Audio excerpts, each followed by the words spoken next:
کسی کو مت پکارو کسی مدد کے لیے سوائے اللہ. وَأَنَّ الْمَسَاجِدَ لِلَّهِ فَلَا تَدْعُوا مَعَ اللَّهِ أَحَدًا. اللہ کے ساتھ، یعنی ایک تو یہ کہ اللہ کو چھوڑ کر کسی کو پکارنا، ایک ہے اللہ کے ساتھ پکارنا، اللہ کو بھی پکارنا اوروں کو بھی پکارنا. بدترین شرک ہے دعا اللہ کے لیے، ندا اللہ کے لیے. اس کا بھی ذرا میں تجزیہ کر دوں آپ.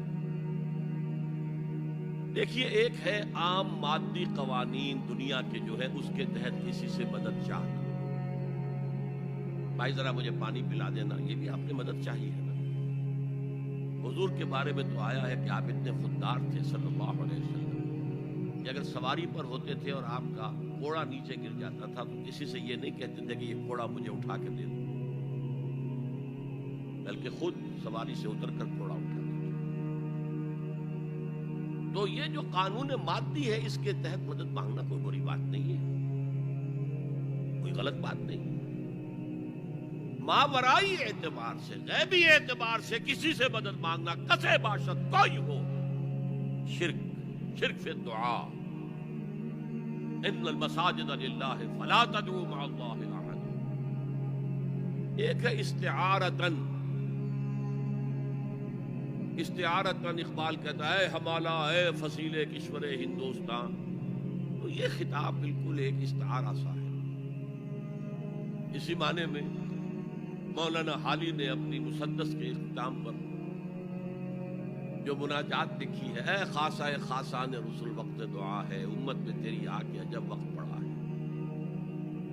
وہ دی جو بڑی شان سے نکلا تھا وطن سے، پردیس میں وہ آج غریب الغربا ہے.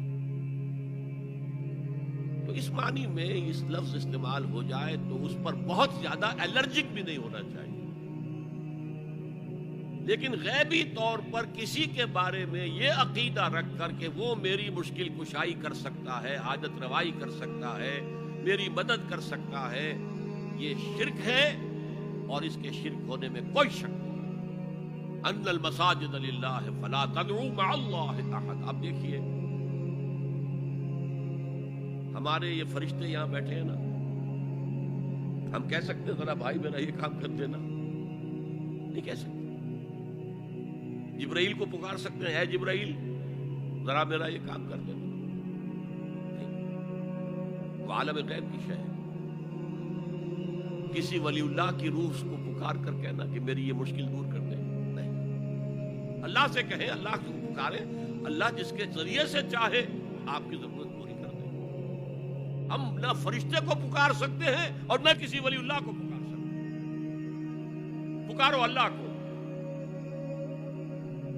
قال ربكم ادعوني استجب لكم ان الذين يستكبرون عن عبادتي سيدخلون جہنم داخرین. تمہارا رب کہتا ہے مجھے پکارو، مجھ سے مانگو، میں تمہیں دوں گا، تمہاری دعا سنوں گا، قبول کروں گا.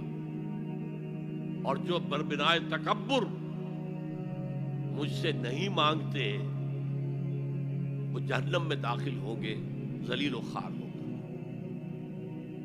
حضور نے ایک بات مجھے متن یاد نہیں ہے، بہت پیاری فرمائی. دیکھو انسانوں سے تم مانگتے ہو کچھ تو ایک دفعہ تو اس کے ماتھے پر تیوری پر بل پڑ ہی جاتا ہے، یہ کیوں میرے سامنے ہاتھ سوال کیا، کیوں مجھے سے مانگ رہا ہے، چلیے بعد میں کچھ وہ دے ہی دے. کتنا ناگوار گزرتا ہے. ارے اس سے مانگو جو کہتا ہے کہ مجھ سے مانگو اور میں دوں گا. وہ نہ مانگنے پہ ناراض ہے، اس سے نہیں مانتے. رات کے آخری ساعتوں میں، یا جسے آپ کہتے ہیں the small hours of the morning، حدیث میں آتا اللہ نزول اجلال فرماتے، جس کو ہم نہیں جانتے کیسے نزول ہوتا ہے. ذات باری تعالیٰ اس کے متعلقات کے بارے میں جو بات آ گئی قرآن میں حدیث میں وہ ہم مانتے ہیں. کیسا یہ ہم نہیں جانتے. اس کا ہاتھ ہے کیسا ہے ہم نہیں جانتے. اس کا چہرہ ہے کیسا ہے ہم نہیں جانتے. وہ اترتا ہے کیسے اترتا ہے ہم نہیں جانتے. جو قرآن میں آ گیا حدیث میں آ گیا مان لیجئے بس. باقی یہ متشابہات میں سے ہے، اس کی کھود کرید میں پڑو گے تو فتنے میں مبتلا ہو جاؤ گے. ابتغاء الفتنة وابتغاء تاویلہ. لہذا حدیث میں آتا ہے کہ رات کی آخری ساعتوں میں اللہ سمائے دنیا تک نزول فرماتے ہیں. اور پھر ندا لگتی ہے حل من سائل فاعطیہ، ہے کوئی سوال کرنے والا، مانگنے والا کہ میں اسے دوں؟ حل من مستغفر فاغفر لہ، ہے کوئی گناہوں کی معافی چاہنے والا کہ میں اسے معاف کر دوں؟ ہم انڈا غفیل سو رہے ہیں، ہم تو مائل بکرم ہے، کوئی سائل ہی نہیں۔ راہ دکھلائیں کسے؟ رہنم منزل ہی نہیں، راہ کسے دکھا؟ اللہ کے راستے پر چلنے کا فیصلہ کرو، اللہ کی راہ میں جہاد کا فیصلہ کرو، پھر اللہ راستہ کھولے گا۔ والذین جاہدوا فینا لنہدینہم سبلنا، وہ لوگ کہ جو ہمارے راستے میں جہاد کریں، محنت کریں، مشقتیں کریں،